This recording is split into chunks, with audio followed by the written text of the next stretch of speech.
Welcome to Santos Brothers Eat, food worth mentioning. Where Chef Jeff and his brother Kenny talk about their amazing adventures eating and tasting food that is so incredible, they have got to just share it with the world. My mouth is salivating already. All right, so this is Kenny Santos for Santos Brothers Eats. I'm here with my brother Chef Jeff Santos. Together, we are your favorite Filipino foodies where we talk about food worth mentioning. And it's one of those weeks where one of the Santos brothers was able to have some all-you-can-eat sushi. Jeff, was this the first time you've been to this place?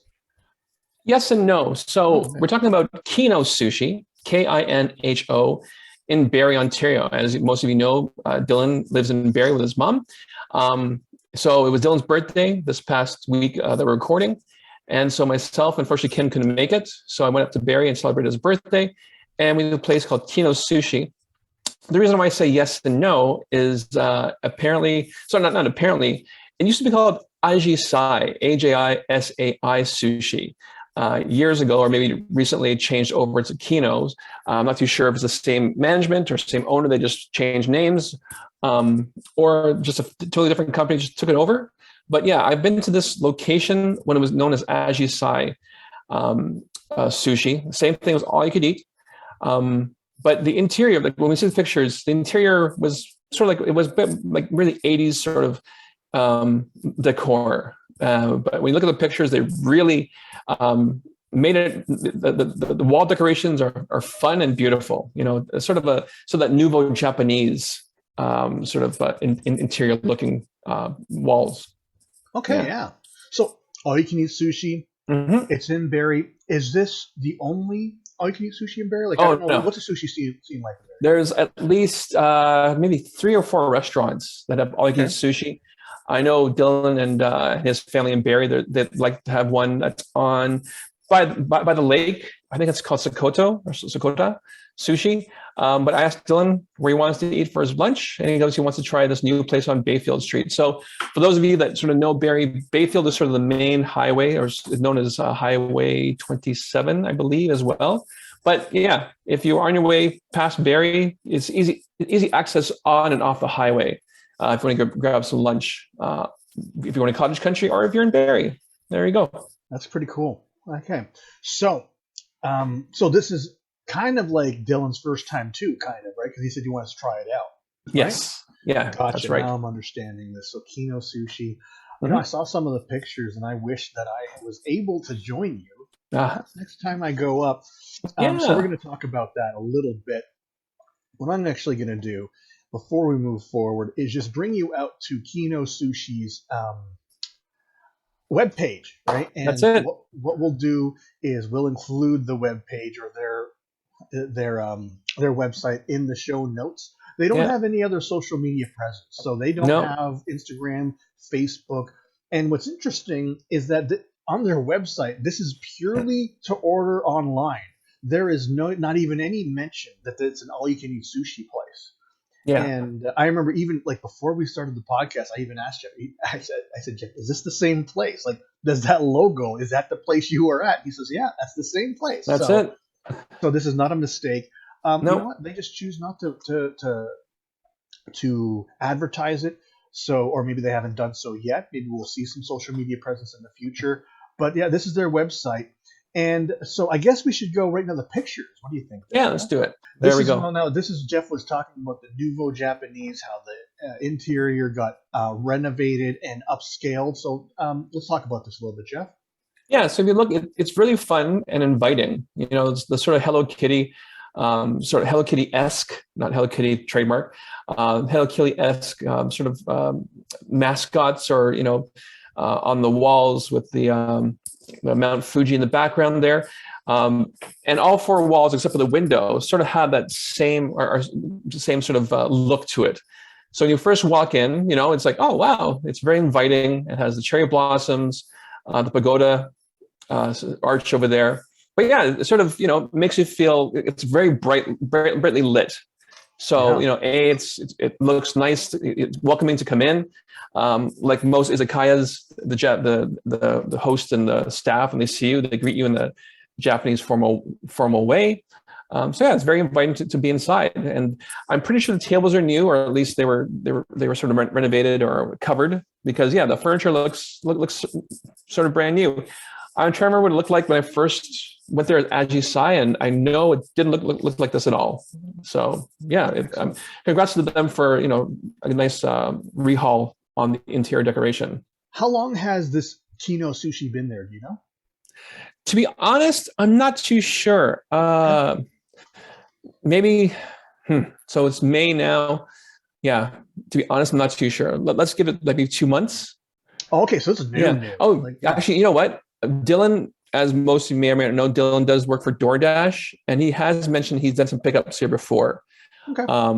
So I'm not too sure the timeline, but yeah, let's give it 2 or 3 months at the latest. Fair enough. Fair enough. And so pictures, as we can see, this is one of those places where it's all you can eat, and they're using the tablets to order. That's it. Very good. So you click on it. Everything's well organized into apps, soups, sushi, noodles, special rolls, hand rolls, and dessert. So yeah, it's all well organized, and very pretty straightforward. I really like it when it's organized like that. Yeah, it's difficult to order on a tablet if things aren't curated properly. So I do like the curation. Exactly, so that's important. Right. That's important. When you ordered, did the food come up pretty quickly? It did. Oh, and what's funny, the first time I've sort of heard this, I guess when we go to other places, it's either too busy or we're just too noisy. But as soon as we hit send order, in the background, we heard a little ding, or something similar to that. And when we first pressed it, I went, "Oh, is that ours?" And Dylan was like, "I have no idea." So we ate and we tried it again, and sure enough, as soon as we hit send, ding, wow! And we're like, "Oh, okay." That's pretty cool. At least they know there's an order coming in, so get ready. That's pretty cool. Yeah, things. We got there around noon. They opened 11:30. So yeah, things were hot and fresh, and when we came out. What was the crowd like at 12 o'clock on a Saturday? Basically just me and Dylan, and then about 10 minutes later, there was another young family came in, had some lunch. But I did notice when I first walked in, there were about, I think, 5 orders waiting at the front bar. Look at that. Yeah, so at least they're doing well. Good. I'm glad. I like hearing when businesses are doing well. So I'm glad to see that they got a lot of takeouts happening. Oh yeah. On top of and who knows? They just need to have a little bit of a reputation, probably to get some more customers in. So we'll just see what happens there. Or maybe they're just crowded in the evenings. Who knows? Yeah. So yeah, you're right. It was just you and Dylan there. That's it. There we are. So those of you that can't see, it's just a picture of Jeff and Dylan. They're sitting at a table, and the rest of the restaurant is absolutely empty. There's not even staff in the picture. So that's it. That's right. Oh, nice. You guys got a nice window seat. It looks great. Right? Yeah, we did. It's awesome. Nice. Yeah. And so, you know what? I know that there's some pictures later on, but let's just talk about what you're eating right now. Okay. So we got the shrimp tempura with the tempura vegetables, some spring rolls. I believe there's chicken teriyaki, some kalbi, which is the Korean beef ribs. And they have beef tapanaki.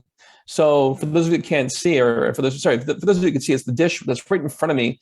It's in a sizzling plate on a wood platter. Nice. So when it came out to us, it was sizzling hot.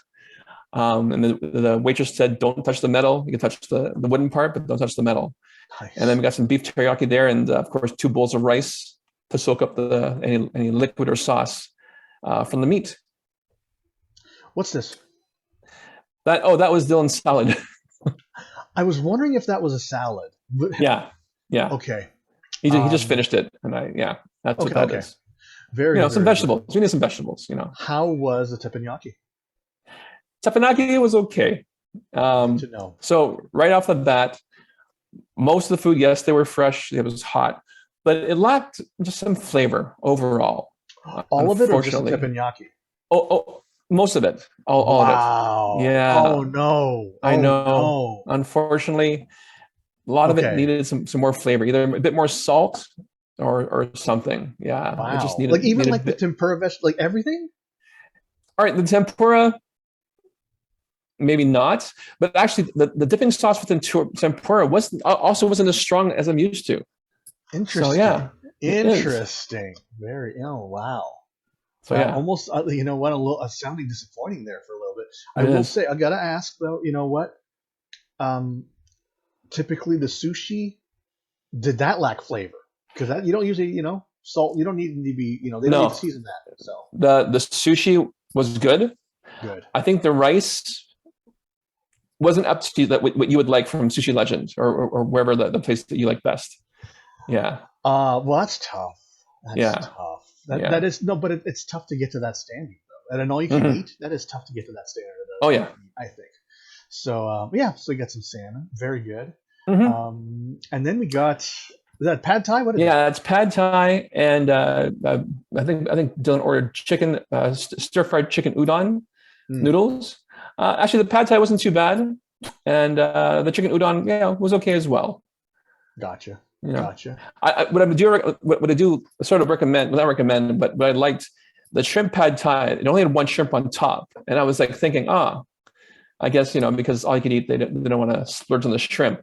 But when I actually dug into the noodles, I found at least six more shrimp in there. So at Whoa, least it was hold on. shrimp heavy in there. That is a lot of shrimp. Like if those of you that can see the picture and you Yeah, think that was one there and there's five more or six more underneath, yeah, that is a lot of shrimp. So those of you that that is a lot of can't shrimp. see it, like I just got to tell you, it would be very shrimp dense. It Yeah. surprises me that there was that much shrimp Oh there yeah, for me to speak yeah. out loud. And so I like the way they presented it. I don't know if they did that on purpose and made sure there was a nice shrimp on top, but I'm always sure that they did because there's yeah, no way you could sort of plate and have that shrimp just there. yeah. So Like they put they that, would have had to plate it and then put the shrimp on top, make it look yeah, nice. spectacular. If it has that much shrimp, that is I'm very impressed with that, Yeah. especially in all you can eat, Oh yeah. especially in all you can eat because it's a lot of That's it. shrimp. All right, That's it. deep fried dumplings, right? Yeah. So gyoza again, it was Gyoza. okay. The sauce did have a bit of bite to it, but yeah, just okay. Yeah, Okay. that's it. Some more tempura shrimp and some spring rolls. Spring rolls. The spring rolls were a lot of vegetables in the spring rolls. So if you like veggie spring rolls, then this is for you. For me and Dylan, we were like, wow, a lot of vegetables.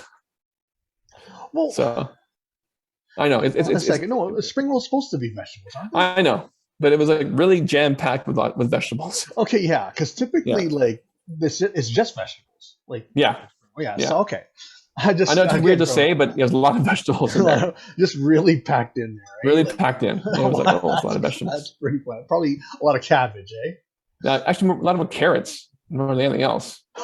Wow, that's So fascinating. I know. Oh wow, some sushi rolls here. Very nice looking, Yes. I gotta say. Oh, and what are they called? Beggars dumplings, or basically just cheese dumplings. So Oh, uh, okay, oh, yeah, yeah, yeah. yeah, You didn't eat those, did you? Those are Dylan. those are Dylan's. Yeah, those are Yeah. Dylan's. Yeah. For those of you that know me, I'm not a big fan of cream cheese in sushi or cream cheese in anything like a dumpling fashion like that. Yeah. So yeah, Dylan ordered those and Dylan ate those. You know what? I'd have those for dessert No, true. Yeah, sure. without the sauce, though. Hmm. The That's sauce would the throw me off for dessert. I don't know what I yeah. did. So the roll you see in front of us. So those that can't see it, it's a shrimp mango roll. Mm. So basically, it's deep fried shrimp within the rice, but then you have slices of mango in it as well. The mango wasn't as ripe as I would like it to be, and also the mango puree they put on top, I found it a bit too much. Like if they put a small dollop, I think that would have been just enough to carry the flavor. But Dylan liked it though. I guess Dylan likes sort of like that much mango or that much puree on top of his rolls. Okay, shrimp. Yeah, And it's just called a shrimp mango roll. It's a good looking roll. yeah, yeah. It's good. Yeah, Then the one behind it is the eel and avocado roll.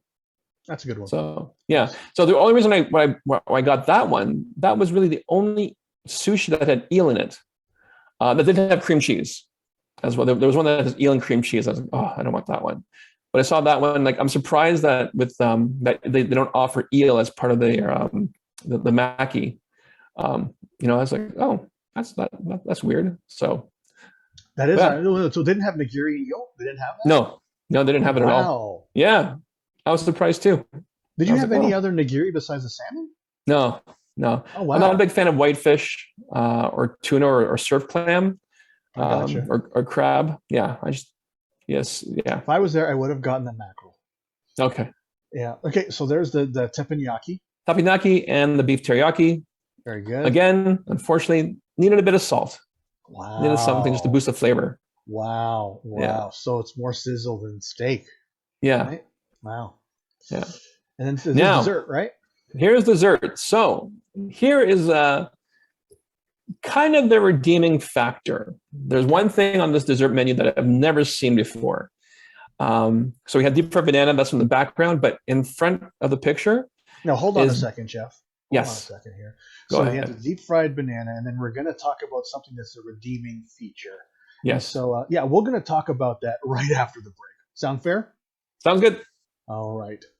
And we are back for Santos Brothers Eats, food worth mentioning. Jeff visited Kino Sushi, and he was having what sounded like more of a mediocre, maybe above mediocre experience.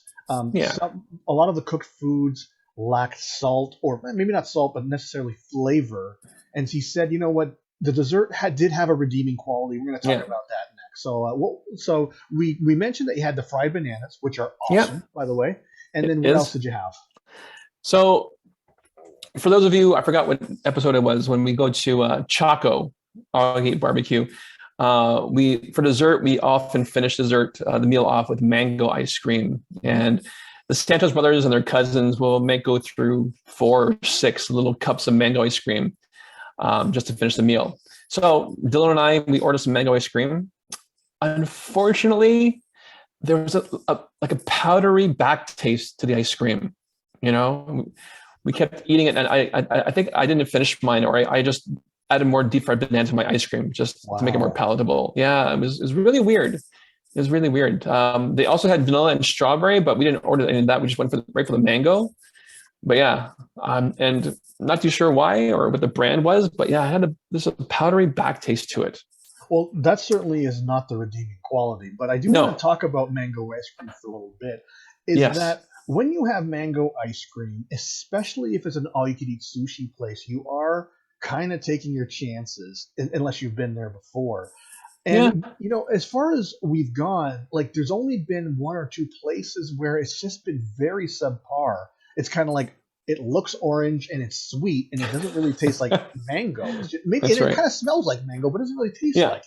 But then Yeah. most of the places we go, you know what? It tastes like mango. It tastes really It good, does. and you Yeah. want to finish it, and you probably want to have another one. And I mean, we've been with my cousin. I remember we were talking. We were just over Mother's Day, and I think at one time he had like, I think it was 15 or something of it. It was like a It was lot. crazy, It was a crazy lot, amount. right? But It was like a lot. between all of us, like the 4 of us, Jeff and I, and then our 2 cousins, we probably had ordered maybe 40 of these things. Yeah. Like, It was and I'm crazy not how much. exaggerating. They're No. little cups though. They're little cups, cups like though, 2-ounce cups, but at least they were good. Yeah, and that was good ice cream. That's chocolate. That was good ice cream. Yeah, Yeah, just chocolate has chocolate. good Yes. ice cream. Yeah, definitely. Yes. And Yeah. so this place, Kino Sushi, don't get their mango, according to No. Jeff. Look at the mango. Maybe get the mango pudding, but like it did taste like mango. It just had that powdery back taste to it. We had no idea why. It was just so weird. Yeah. So yeah, but the redeeming factor wasn't the ice cream.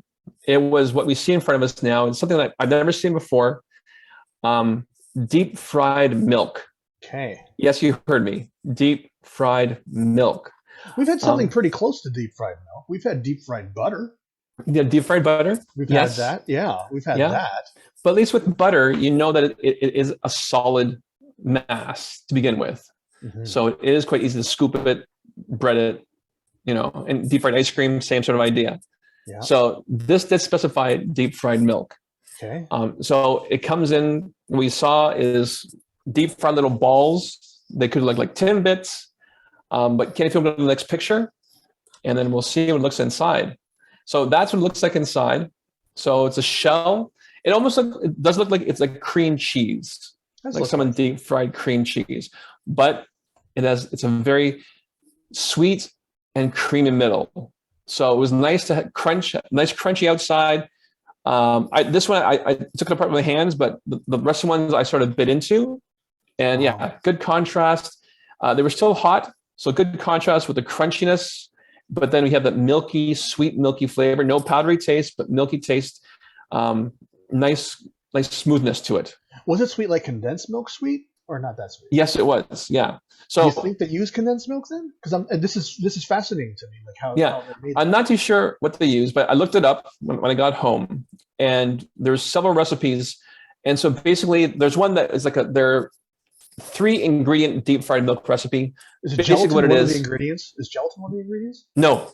Oh, no. Okay. It's cornstarch. Ah, that'll do it. Oh, that's the thickening agent. That makes sense. It is. Oh. So basically, it's milk, cornstarch, and sugar. Okay. You bring it to a boil, and then once everything is dissolved in, you put it into a sheet pan or like a flat tray. Make it nice and flat. Get any bubbles. Cover with Saran wrap. Put in the fridge. Mm-hmm. Let it set. Then from there, you cut squares or rectangles, how you want to piece it. So by that time, it does become into a solid form. Yeah. And then you go through the basic breading process, either like flour and panko, or flour, water, and or egg yolk, then panko, then deep fry it. That is a process. And that's how it. That is a process. Oh yeah. What made me think gelatin was actually, in my mind, I was actually thinking the process to make the soup-filled dumplings. That's what I was thinking. Too true. Yeah, that's why I just thought gelatin. Maybe it's gelatin that thickens it up and I can put it inside. But gotcha. That's a very, very big process. So yeah. So this was sort of the redeeming factor at the end of the meal. For a rating, I'm gonna give it a 6. Overall, the service was great. The food was hot when it came out. Sushi was good, but yeah, everything else that was hot, sort of the tapenaki and grilled, like just needed a bit of salt to it. That's all it needed. Okay. So yeah, and we were talking about this beforehand. So we had the lunch menu. I've seen some pics. If you hashtag Kino Sushi, they do have torch sushi, which I mentioned before in Simon when we had salmon sushi. It's sushi, then they take a torch to it on top to get a nice charred flavor. And sashimi. So I guess that's part of their dinner menu. So maybe next time. Yeah, maybe try the dinner, right? Because it's 6 is low. 6 is low, but when things are lacking flavor, what can you do, right? If things are lacking seasoning, what can you do there? So it's pretty important. Flavor is king. That's the important part. You need some flavor for food. Absolutely. We'll just leave it at that. So it gets a 6 out of 10. That's it. It was still food worth mentioning because obviously it's that deep fried milk. I mean, that's super important. Mm-hmm. That's pretty cool. It's a pretty cool thing. But this is certainly food worth mentioning.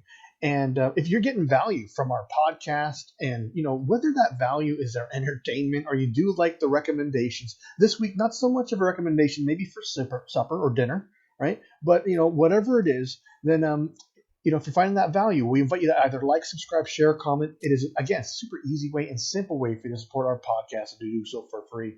Isn't that right, Jeff? That is right. And also, if you have any recommendations on stuff we can prepare, please let us know.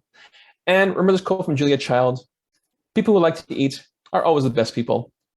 Excellent. Yeah, and that, of course, includes my brother, Chef Jeff Santos. And I'm his brother, Kenny Santos. And you as well, if you love to eat, food worth mentioning. All right. Thanks a lot, everybody. All right. Bye now. Bye-bye. You've been listening to Santos Brothers Eat. Food worth mentioning.